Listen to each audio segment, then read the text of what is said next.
Welcome to Health Coach in a Box. I'm your health coach, Amaya Antoinette, and today I'm just going to do some like freestyling, not rapping, but just talking. Some things that were on my mind. So I just found out that it's National Wellness Month. There's like every month has like 5 different things with it. So I did not know that this was National Wellness Month. So I was thinking, what does it mean to be well? Right? And what are the actions that, one can take in order to live a life of wellness? For me, I realized that working a traditional 9 to 5 was basically detrimental to my wellness. As a single mother, as someone who values freedom of my time and being able to be available to my daughter and not feel like I have to be in this rat race, is like pertinent to my health, right? So think about it. I remember one day I was listening to a podcast and the host was like, like a form of self-care for her is how she earns her money. And I never thought about it like that until she said it. But think about it. How do you earn your money? Do you earn your money in a way that causes you chronic stress, in a way that causes you not to be able to spend time with your loved ones, not be able to take care of yourself, not being able to work out, you don't have the time to make or prepare healthy food, like you don't have time to explore hobbies or interests or just things that you love to do, right? Like think about it. How do you earn your money? Do you have to sacrifice things that are integral to your well-being for the sake of a check? Right. And don't get me wrong, like we need money to survive in this day and age, in this US of A. Like I get it. However, it's really important that you take a look at how you earn your money and how it's affecting you. I remember when I was working at a weight loss company. I'm not going to say their name, but it was pretty big. And, I worked there for like 5 years. I was health coaching, and then I started coaching coaches to help them get better at coaching their clients. And it was great. Like that work in itself was great. But everything outside of it, it became like pretty toxic, right? So I was working in an environment where people were constantly laid off. Like one minute I'd be leading a team of 15 people, and then maybe one day it dwindles down to 10, like, and they just disappear. Like their Slack profile is gone. Their emails are deactivated. It's like they were there one minute and then they're not. And then you can't really talk about it too much, and you can't show too much emotions, especially as a manager, as a leader, right, of a team. So it became very toxic, right? So sometimes like we love the work that we do, but we don't like all the extra stuff, right? And there's always going to be extra stuff that you have to do aside from what you enjoy. But think about if the extra stuff is causing you mental disarray. Like literally, I was burnt out. I was burnt out, like just burnt out. That's all I can say. I was barely surviving at my job and I got laid off.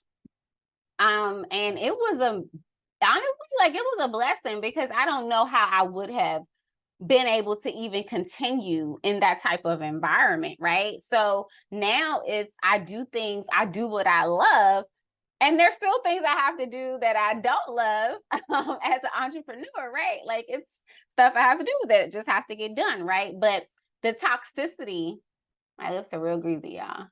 The toxicity is something I don't have to deal with. The toxicity was causing me stress beyond belief, right? I couldn't sleep at night at all. I felt like every second I had to be doing something, and I didn't have like the space to reflect, to think, to even grow in my role the way I wanted to, because I was just constantly on the go, constantly go, go, go, go, go, go, go, go, go. And that's no way to live life, and I get it. Like it's challenging, and unfortunately, like the way society, especially American society, is set up, it's not set up for you to know yourself, to learn yourself, to be able to do the things to take care of yourself. It's not set up like that. So it's like you have to be almost like, first of all, you have to make a decision, right? You make a decision and be like, hey, this is not, I can't do this anymore, right? And I choose something different, right? And you make that decision and decide on next steps. Like, I think for me, one of the hardest things was because I was still like looking for a job, right? After I was laid off, and I was just like, yo, I really don't want to put my livelihood in somebody else's hands like that, for them to just be like, hey, we need to save money, so we gotta tell you, we gotta chuck you to deuces. Like, I didn't want that. And then being a single mom, like, just puts a whole nother level, like it adds a whole nother layer to it, um, I want to be available to my daughter. Like, that's priority for me, to be available to my daughter. And the fact that, she does come from a single parent household, right? So I feel like I have to be even more on it, even more available, right? So that we don't portray the stereotype of the single mom who is working outside the home all the time and is never available. And then the kids got to raise themselves. And then they in the neighborhood doing crazy things or just whatever. Like, I don't got time for that. Okay. So I was like, why do I keep applying to jobs if I know that's not exactly, like, I know that's not what I want. Like, I know it's not. So I had to make a decision, right? And I think sometimes the hardest thing is to make a decision, right? Sometimes, like, you want to be on both sides. You want to play both sides of the fence. It's like, okay, hey, I want to do B, right? And I want to do A, but I got to choose, right? So I had to choose. I had to stop sending in the applications. I had to begin to focus my attention on what it is that I truly wanted, right? Not easy at all. But I know that my passion and my love and what I've been doing, like, for like over 15 years is health and wellness. It's helping people. I used to be a personal trainer. Like, I love personal training. But then I stepped out of it because I feel like people just wasn't loving their bodies, and they just, they was like saying really bad things about themselves when we would have workouts. And I was like, you know what? I don't think this is the way. So that's when I got into health coaching, and health coaching is like the bomb, right? I love it. Like, I can help people live healthier lifestyles, change their habits, right? I can help them with their goals. I can help them troubleshoot challenges, right? And what I do is literally help people enhance their quality of life. Like, that is the most amazing thing ever, right? And I can do it outside of the toxicity, right? So I had to decide, I had to make a decision on what do I need to do in order to maintain my wellness. And I'm going to pose that same question to you, since it's National Wellness Month, right? What can you do to maintain wellness? Is there something that you need to eliminate from your life? Do you need to take a different route? Like, really reflect and be honest with yourself, because we have so much mental illness in this country, like so much mental illness in America. Like, it is insane. Like, I don't have the stats in front of me, but it's a large amount of people who's dealing with mental illnesses, and especially like things like depression, right? A part of that, right, I believe, is because we're so on the go and we don't have time to get to know ourselves and figure out our passions and our gifts, right? So we're just in the rat race, and that affects your mental well-being. Like, you don't have time to even go to the doctor. You don't have time to go to the doctor. You're scared to take off work because you don't want to get fired. Like, a couple weeks ago, my daughter, her camp called me to come pick her up. And I was like, what? My precious baby? I need to come pick her up. And I was like, what's going on?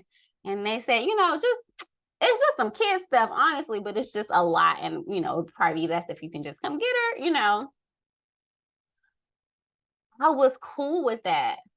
I wasn't at somebody's job who I'm like, oh my gosh, if I leave and just to get my daughter, they may they may want to lay me off or fire me because I don't look serious about my work. That's crazy, right? To even have those thoughts, right? That creates mental unwellness, like mental distress. That is insane, right? So I was able to go up there and talk to the teachers and talk to the director and have a great conversation, right? And I wasn't upset or angry that I had to go pick up my daughter because she's making me miss work. Like, no, I want to be available. That's important to me. So anyway, what do you need to be well? Think about it and share with me. Let me know, like, what is it? Have you done something already? Have you already cut something out of your life to maintain your wellness? Or are you thinking like, hey, I really need to get rid of this or go a different way so that I can just feel better in my body, in my mind, in my spirit? Comment below.